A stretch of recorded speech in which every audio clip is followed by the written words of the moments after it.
Hey YouTube, welcome back to my channel and another video. So today I'm going to be doing my July wrap up, and this video is kind of late, but we're going to ignore that fact. I'm going to be filming my July wrap up and my August TBR back to back. So hopefully both of those videos will end up going out at the same time. So in July I ended up reading 5 books only, and 3 of those were graphic novels. However, I'm not mad about it. I took some time for myself and I was busy and I took some time and I'm okay. And now I'm more excited about reading than I've ever been.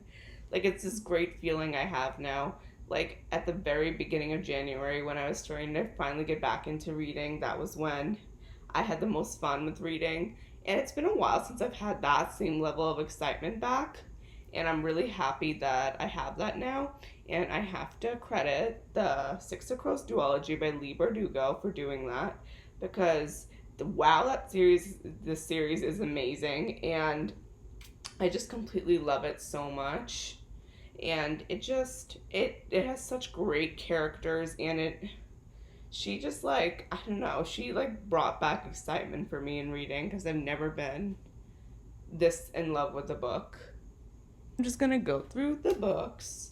I'm gonna check my Goodreads to see what books and just go through them. Okay. Probably should have pulled this up first, but ignore that. Here's where I'm gonna start to talk about Red, White, and Royal Blue. And I just wanted to mention, do not read the synopsis for Red, White, and Royal Blue, because it gives away something that I feel like you shouldn't know before going into it, and I wish I hadn't known. So just wanted to say that ahead of time. Okay, so the first book I ended up finishing in July was Red, White, and Royal Blue by Casey McQuiston. Oh boy, this book. This book ended up being in my favorites because this is everything I like in a romance. And I particularly like adult romance actually more than contemporary romance, because I feel like teenage romance can sometimes be so cringy in books, and that's because the author wrote it that way, and I'm just like, okay.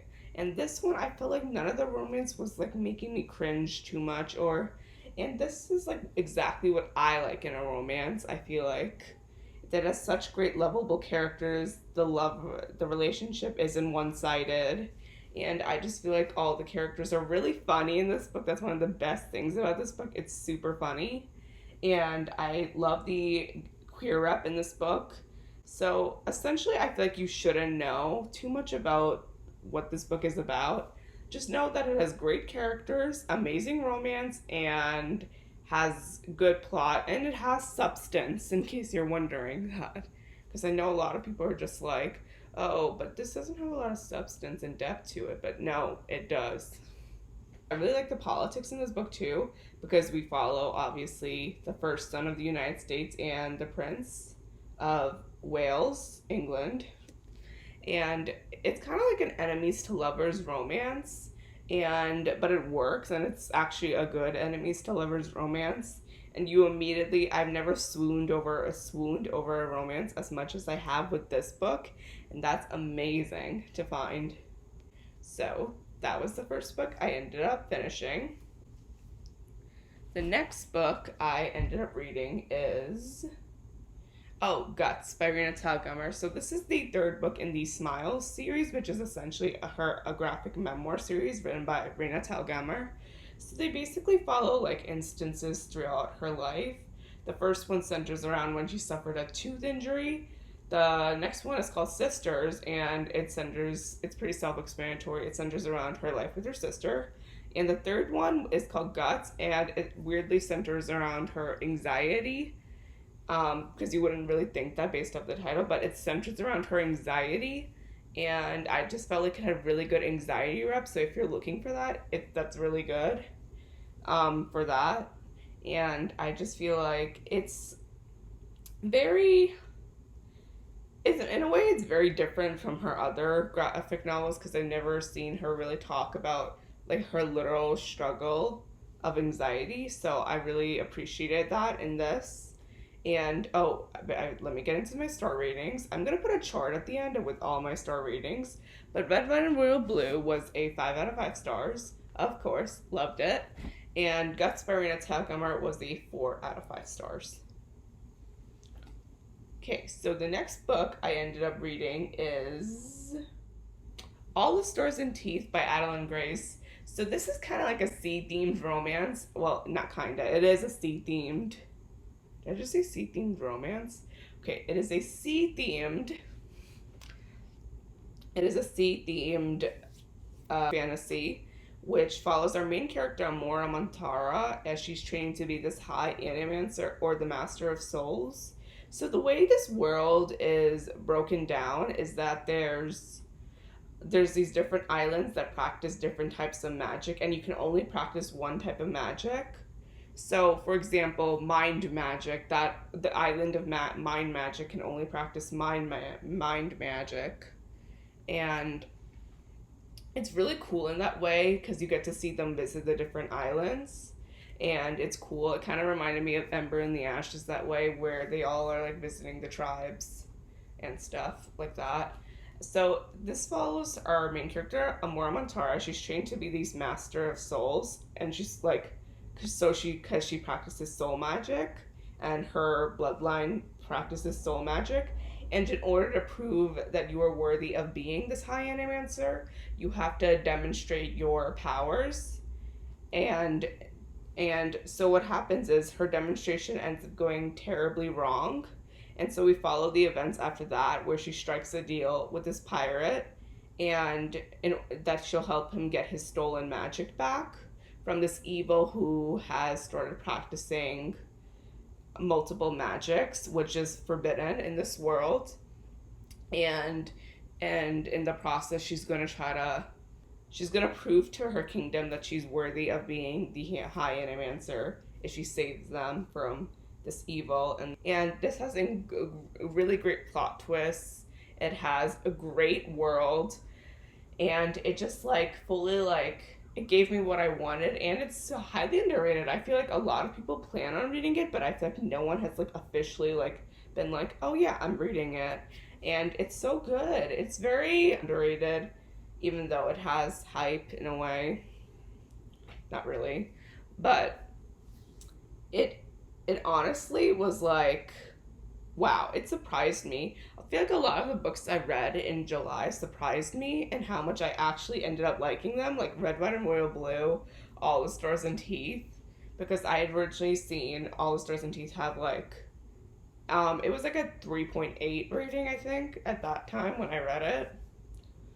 And I just remember feeling a little discouraged from that. And I've learned now not to really trust Goodreads ratings unless they're amazingly low. And I just feel like it was really well done. And I ended up giving it a 4.25 out of 5 stars. Simply because at the beginning, with the elements of the world as she was introducing them, it was a lot of telling versus showing. It suffered from that. I felt like, especially in the beginning, and it was hard for me to connect the first 50 pages, even though it was still good. And I just feel like it was amazing. It was wow. So the next book I ended up reading was, the next two were graphic novels. I ended up reading Heartstopper Volume 1 by Alice Oseman. So Heartstopper, I feel like this graphic novel had a really cute romance. It was really cute. I liked the queer up in it. And it was just really cute. And I just ended up really liking it because of that. It was a high school romance and it wasn't cringy, so that's good. And I just felt like with this book, it was more, and it targeted issues with bullying and figuring out your sexuality, and I really liked that it did that. And it was so cute. I just think of fond feelings whenever I think of that book, and I've heard that the other volumes in the series get even better as you go along, so I'm excited to see that. Haven't read Heartstopper Volume 1, I'm Heartstopper Volume 2 and 3 yet, because of course it's not available in my library, and I'm annoyed about that because I wanted to read it right after Heartstopper. But okay, whatever, I guess. I'll deal, and I'm really happy that I ended up reading it. I gave it a 4 out of 5 stars because I thought it was really cute, and yeah, it was just a good, solid graphic novel. And I feel like I've been gravitating towards graphic novels in July because I felt like I wanted to read something short and that will help me get back into reading fully. And I did end up reading because I was reading Six of Crows, which is, I'm always very slow at the beginning of big fantasy books. And I was reading Six of Crows for the most of the second half of July. So I'm honestly fine with the amount of books I read, and you should be too. If you're busy, let yourself take the time. Like, honestly, it doesn't matter. You'll be back before you know it. Now we're on to the last book that I read, which was Sitas Ramayana, which is a graphic novel that follows this tale of the Ramayana story, but from Sita's perspective, which she is the wife of Ram in this story. And I always grew up on the Ramayana story because it's part of my culture, but I felt like I never really knew the entire story. I definitely knew parts of it, but I felt like I never fully learned about it because I was so young at the time when I did like learn about it. And I just feel like this really informed me in that sense. It was a really informative read, which I loved about that book, and it made me understand the story and my culture. It had really good art, and I really, really love the art. It was very pretty in that book. That was a very pretty graphic novel, and I just felt like it helped me understand the story better, and I really, really enjoyed it for that. I ended up giving this no rating because I felt like that was mainly supposed to be for me, and I felt like it was just supposed to be something that I read for myself completely, and I don't know, there was obviously certain flaws, but like for me it was just amazing because of the things it taught me, and so I'm really happy that I read it, but no rating on that. And I'm honestly happy that that has no rating on Goodreads. Sorry if this part of the video, which was a part of the description for Sitas Ramayana, was a little bit incomprehensible because I feel like it's just something that means so much to me, and in a way it's hard to talk about, and I just feel like it's something that's part of my culture, and I don't know what to say fully for it because of that. And so for the rest of July, yes, we're in August now. Time feels fake and I hate it, but we are in August. Ugh. So for the rest of July, I read Six of Crows, and I ended up finishing that in August, and it was absolutely amazing, but I'll go more into that in my August wrap up. So I hope you guys really enjoyed this video. I'm having a lot of fun filming recently, and I really enjoyed filming this too. It was just fun to talk about the books I read, and I hope you guys enjoyed this video, and if you want to see future videos from me, please give this a thumbs up and click subscribe and ring the bell so you get notified every time I post a new video. Well, that was a mouthful, and I've never said it like out loud like that, so that was interesting. I'm still new at this, and it was weird in a way to be like, oh, ring the bell, blah, blah, blah.